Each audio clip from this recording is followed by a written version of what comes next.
Hi, my name is Andy Rasman. This video is a walkthrough of a handout I've created for a series called Who is Jesus? How Can We Know? This is part two of that series, asking and then answering the question, have the New Testament books been corrupted? Can we trust them or not to have come to us successfully without error and corruption? So here we go. In this wording of it, I got have the Gospels been corrupted, namely because we primarily know about the life of Jesus of Nazareth through the four Gospel biographies that are the first four books of the New Testament, which is Matthew, Mark, Luke, and John. So it's a fascinating approach, right? If you're talking to someone, how do you know Jesus is God? Well, we have these biographies about him written by eyewitnesses, Matthew and John, and written based on eyewitness testimony, Mark and Luke. So before questioning if we can trust the authors to have written accurately about the life of Jesus, we will ask the question, have the Gospels been corrupted? Meaning, does the copies we have of Matthew, Mark, Luke, and John today accurately represent what these authors originally wrote? And this is one that we do have to address because Muslims, for example, will claim that the Gospels have been corrupted. They will not just claim the Gospels, they will claim the Bible has been corrupted, which is the reason they say Allah had to send the Quran to the Prophet Muhammad. All right, so that's just one type of person you will encounter that will say the Bible, as we have it, the Gospels, the New Testament, have been corrupted. They've been changed. Another group that will say this is the Latter-day Saints, the Mormons.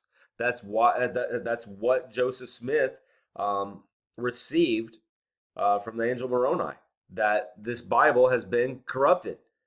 He has a New Testament, the Book of Mormon, but then with the Bible, the Old Testament and New Testament, Mormons, most people don't know this, they have the Joseph Smith translation. That is the only authoritative translation of the Bible, the Joseph Smith translation, which what does that do? It just goes through and changes the verses, which come into contradiction with what Latter-day Saints teaching is. So that's just two groups you could encounter that would say it's been corrupted, but a group that you'll likely encounter as well would be those of just the skeptics. They've heard that the Bible's been changed. They see the names of our English translations that say versions, the English Standard Version, the New International Version, and they go version. They think these are just vastly different takes on the life of Jesus. And that's just looking at English. And they go, well, through thousands of years, someone has come through and changed it. So this is the sort of thing we need to be able to address. So to determine if these claims of corruption are valid, historians employ biblical testing, which compares surviving manuscript copies of ancient texts to assess the accuracy of the copying process. So when Matthew wrote Matthew, there was not the keyboard. He had to handwrite this, and there was not the printing press. They couldn't just run a bunch of exact copies. People had to copy Matthew by hand, pass it on to someone else who copied it by hand, passed it on to someone else. So let's look at this again then. We got all these copies that some have survived. The original has not survived, but the copies have survived. We have to take the copies and compare them and see. I asked a room full of people this recently. If all of us were to copy a page together, would we all have the exact same copy, or would some of us potentially have made a spelling mistake, made a word order change, or accidentally left out a word, maybe forgot a comma, something along these lines? Everyone agreed, yeah, we probably wouldn't all produce the exact same page. That's what we're talking about here. They compare all the copies, and from that, they make a decision about what most represented the original writing. So, how does the New Testament actually fare then with this bibliographical testing? The New Testament documents are the best attested documents of antiquity in terms of total number of manuscripts. I'm getting this wording from Kenneth Samples in his book, Without a Doubt, chapter 7. So what does he mean by this? Here's some bullet points on this. We do not have any original manuscripts of any book in the Bible. This should not worry us. We don't have any other original manuscripts of any other ancient document around the same time. And heck, we don't even have an original document from William Shakespeare written in his own hand either. So this is not shocking to anyone who's an historian. This should not plague us. We do have well over 5,000 individual Greek manuscripts. We have 8,000 copies of the Latin Vulgate. So I think it was the 4th century, St. Jerome translated the Bible into Latin. And then this is the Latin Vulgate. We have 8,000 copies of that. Without those copies, we still have thousands of manuscripts from commentaries and sermons. So if you think about it, in your sermon this last Sunday that you listened to, the last sermon you heard, I imagine there was scripture said in it, right? And if there wasn't scripture spoken of in the sermon, boom, I would recommend bouncing to another church. Sermons should come from God's word, not just from the pastor's opinions and experiences.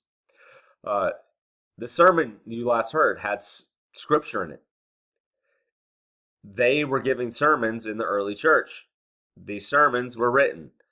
You probably are reading some devotional material. Right now, this last Sunday, I was handed this book as a gift, Death on a Friday Afternoon by Richard John Newhouse. You know what? I guarantee you, he quotes Jesus on the cross. That would be verses from the Bible. So just from commentaries, just from sermons in the ancient world, we can compile together the Bible just from those forms of writing. Fascinating, right? So we have a good quantity of work to compare to see, hey, what does John 3:16 actually say? And because of that vast number of copies, that's why textual criticism exists, right? Because of the Bible. Now, the number of ancient manuscripts for ancient works. You see this chart here. This chart was created by Bible Questions in 2019. They have New Testament Greek, about 5,856 copies. New Testament, all languages, 23,000. And you can see a lot of other ancient documents here have fewer number of copies. The second best is Homer's Iliad. Now, I do think this is a little bit confusing, okay, and potentially misleading. Because when it says New Testament Greek, it does not mean we have Matthew all the way through Revelation, 5,856 written copies. Okay, that's not what that means. Slide on down here, and this is linked if you're in school watching this video. If you go to school, SKOOL, and join the Island Lutheran Church community, online community, you can have access to this file. I'll probably even link it in the description of the video. But here we go. What you're looking at is a depiction of John Ryland's papyri, which is labeled P52. It is the oldest surviving manuscript of the New Testament, dating to the early 2nd century AD. The front contains parts of 7 lines from the Gospel of John, 18:31 to 33, which is in Greek, and the back includes parts of 7 lines from verses 37 to 38. And it gets its name because it's located in John Ryland's papyri at the University of Manchester. Now, what I want you to note here, that is pretty small, right? Just a few verses, and even there, the way you see it torn, it seems like we're even missing portions of those verses. That counts as one of the manuscripts, okay? So when we say New Testament manuscripts, that counts as one of them. Seems a little cheating. Why didn't they combine Homer, Iliad, and the Odyssey together, right? Same author, combine it together, beef up the numbers a little bit, okay? But that's it. It's the first, oldest surviving manuscript of the Bible, John Ryland's papyri, that you see right there. This small fragment of a manuscript counts as one, right? So don't think 5,000 means complete New Testament. I have a video linked here. I'd really encourage you to watch it. It's Wes Huff, who recently has skyrocketed to internet stardom through a debate that he had with a skeptic, and he just crushed the skeptic, but he did it in a loving, winsome way. Watch that little video if you got time. I think it's really good. Wes explains about P52, John Ryland's papyri, and how it actually changed the academic viewing of the Gospel of John. He says that before that discovery, the academic world, right? The academic world, not the Christian world, the academic world thought John's Gospel was not written until the 2nd century. That would be a problem for us, right, as Christians, because that would mean John did not write the Gospel if it was written in the 2nd century. But John Ryland's papyri dates so early in the 2nd century and comes from Egypt, that we know that it had to have originally be written in the 1st century. Academics now have to admit that and say that. Okay? So this is all good for us. And this was not even discovered until the 1900s. Watch it. And Wes is sharing this information with Joe Rogan, who has the greatest, most watched podcast in the world. And he gets to present this information. And Joe is blown away and loves it. Right? Joe is on the path to becoming a Christian, I believe. He is having lots of Christians on his podcast lately. And they're dropping Jesus facts and Jesus good news gospel with him. So that's awesome. Let's keep going. The oldest surviving full copy of the New Testament is Codex Sinaiticus, and it dates to the middle of the 4th century. It can be seen here in its entirety online. Open up. Open sesame. Here we go. Codex Sinaiticus. You can see this online. You can see the manuscript, right? And then when you see the manuscript, you have to enter in what book you want to see. Let's look up John 3:16. So you go John chapter 3, and it's just verse 1 right now. But you can see right here. Here you go. Let's zoom in. This is what the document looks like. You can see how many columns it has. It has 4 columns on each side. And a codex is actually a book, all right? So Christians were the ones, from what my understanding, are the ones that created books in this form instead of just writing on papyrus and scrolls. Create books. And you can see there's little margin notes here. From my understanding, these margin notes give indication of scribal notes, potentially about potential questions they had about the text they were copying, or even little marks to say, hey, I copied this wrong, I corrected it here in the margin. So stuff like that is there. This is all online for people to be able to see if they would like. Okay, now just because you have a lot of copies doesn't mean as much, right? What if these copies all come thousands of years later than the original? It wouldn't mean much, right? But here's what we got. Again, Kenneth samples his wording from chapter 7 of Without a Doubt. The interval of time between the date of the original authorship and the date of the earliest New Testament manuscript copies is extremely short. What does this mean? Look, we got just the Gospel of Matthew, author's lifespan. We got the date of events that's recorded in Matthew, the date of the writing, and then the earliest extant manuscript. This chart, I think, leans more on the liberal side, meaning like they push the dates further back. I think some of these could be further closer to the original writings. But the earliest extant manuscript here is listed as 200, and then the lapse from the event to the writing, this is less than 50 years. Lapse from the event to the manuscript, less than 200 years. And it does this with the different Gospels. And you see John, because of that John Rylands Papyri, 130, gets a lot closer from the event to the original manuscript. Paul's letters, you can see these were the earliest documents of the New Testament. But then look at these other documents. Josephus, his book War, Josephus, his book Antiquities. The earliest surviving manuscript, 950 AD, 1050 AD. The gap from when the document was written, or from the surviving document to when the events happened, sometimes 1,000 years removed, over 1,000 years removed. This is what we're looking at with many of these ancient documents. Plutarch wrote many biographies. We know that the Gospels follow the form of biographies of that age because we got the biographies of Plutarch. And hey, the way Plutarch wrote his biography matches the way we write our biographies today. Or not today. The way Matthew, Mark, Luke, and John wrote their biographies matches the way Plutarch wrote his. So this is good. Just evidence building up, right? Because sometimes people complain and go, why didn't they say more about Jesus' childhood? And you're like, that's not how they wrote biographies.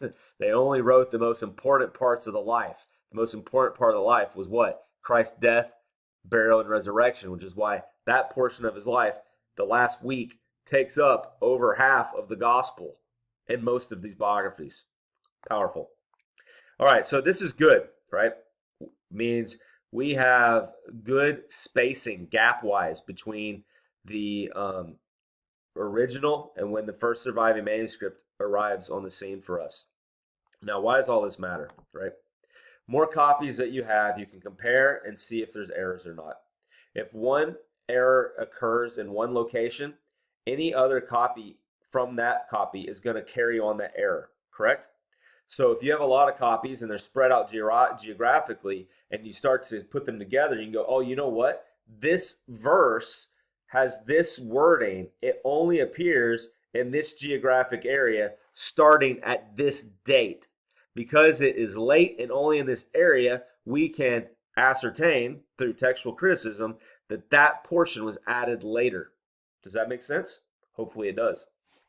And then so we can discern, like, no, the earliest copies don't have this. All right, so let me show you what I'm talking about. Let me minimize this, pull up the interwebs. Let's go to Mark 16. I'll do ESV. I usually use Bible Gateway. I don't know why. That's what I've been using. All right, so Mark 16. Look what appears after verse 8. This is the women. They see the angel at the tomb, the young man at the tomb, tells them Jesus is risen. Go tell the disciples. It says, and they went out and fled from the tomb, for trembling and astonishment had seized them, and they said nothing to anyone, for they were afraid. Some of the earliest manuscripts do not include 16:9-20. There you go. Earliest manuscripts don't include this. So what can we ascertain by this? Mark very likely did not write this back end portion. Some manuscripts end the book with 16:8. Others include verses 9-20 immediately after verse 8. At least one manuscript inserts additional material after verse 14. All right, so here's the deal. This information is here, and if you want to figure out more about it, you can. You just do a Google search, and you can find out like at what time period does this emerge? How many copies do we have that did not contain this, right? Before it suddenly emerges. We can see this stuff and trace this stuff because of textual criticism. All right, that's just one example. One more example real quick for you to see. John 5. It's kind of another famous one. This is the healing of the paralytic at the pool. A lot of information. It's almost as if they want you to know where this happened and why you can like discern if this happened or not. If you lived in the first century, you know exactly where to go to see if this miracle happened or not. People would still be alive that could determine or verify this claim or not. But it's Jerusalem by the sheep gate in pool in Aramaic called Bethesda. So if you're some boy that doesn't know Aramaic and you roll into Jerusalem and you want to find this location, John makes sure you know how to communicate with the locals. You say Bethesda. That's how it is in Aramaic. It has 5 roof colonnades. So when you see the 5 roof colonnades, you know this is the right pool by the right gate. There's a multitude of blind, lame, and paralyzed. And one man was there who'd been an invalid for 38 years. When Jesus saw him lying there and knew that he had already been there a long time, he said to him, "Do you want to be healed?" The sick man answered him, "Sir, I have no one to put me in the pool when the water stirred up. And while I'm going, another steps down before me." Jesus said to him, "Get up, take your mat, walk." All right, now did you notice what was interesting here? It goes from verse 3 to verse 5. Where's verse 4? Where's verse 4? Click on C. Takes you to a footnote. Some manuscripts insert wholly or in part, waiting for the moving of the water. For an angel of the Lord went down at certain seasons into the pool and stirred the water. Whoever stepped in first after the stirring of the water was healed of whatever disease he had. Now that's removed. Maybe some scribe later was like, this doesn't make sense, because when Jesus says, "Do you want to be healed?" the man answers with, "Yeah, but no one's there to put me in the water." What's up with that, right? Why would you answer Jesus in that way? "Do you want to be healed?" "Yeah, but no one can put me in the water." It could just be one of these things like maybe this actually was a real thing that occurred. Maybe there actually was a stirring of the water and people were being healed in there. If you have a Christian worldview, you can see that this is possible, okay? God could have allowed this sort of thing to take place.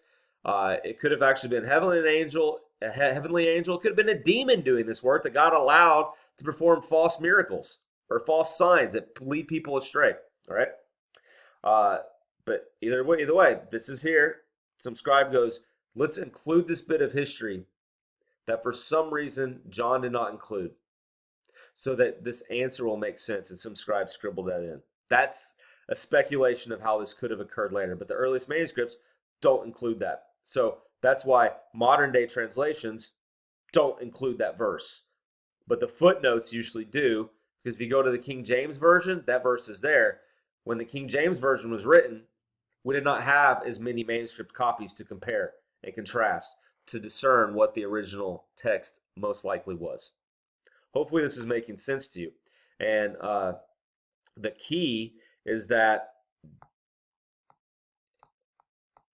quote right here. If you look at the number of copies we have, if you look at the dating of the copies, you compare them and see what's actually different within the copies. John Warren Montgomery, a Lutheran, gave this conclusion: to be skeptical of the resultant text of the New Testament documents is to allow all of classical antiquity to slip into obscurity, for no documents of the ancient period are as well attested bibliographically as the New Testament. And John Warren Montgomery said this in a debate. I have this book. It's this quote is from this book right here, History, Law, and Christianity. And he mentions this, I believe this is in the preface, where he was having a debate with Professor Avram Stroll, right? And he said, you literally have to throw out one's knowledge of the classical world in general if you're going to argue that the Bible doesn't give us a good historical picture of Jesus. And Stroll replied, fine, I shall throw out my knowledge of the classical world. Whereupon the then chairman of the UBC Classics department jumped up crying, good Lord, Avram, not that. Like, dude, you just threw away our entire profession because you're not going to acknowledge that we got a great historical picture with good historical evidence to know what happened in the life of Jesus. If you're not going to hold this account up in the Gospels as being historically reliable from the text to us, you got to pitch it all, right? That's what John Warren Montgomery's saying. And, you know, skeptics will, in their pride, throw away their profession as a historian just to deny Jesus. Now, here's a video of a comedian and actor, David Cross, making a joke about the reliability of the Bible's text. I encourage you to watch that. And then, how would you respond to him? Based on what we've just gone through, how would you respond to David Cross? And here is a little picture that would help you be able to make that response. Okay? Now, just because the document has come to us successfully without error, that does not guarantee and mean that what was written is true, right? The writers could have been lying. The writers, are they writing as if they're just telling funny fantasy stories, right? Are they writing just like Homer writing the Iliad and the Odyssey? Are we supposed to take this stuff to be historically true, historical fact or not, what they're writing, okay? So, hey, we got the right copies. It's come to us successfully without corruption, but is it true, right? So that's going to be what we're going to move into in the next part of this series, Who is Jesus and How Can You Know? God's peace to you.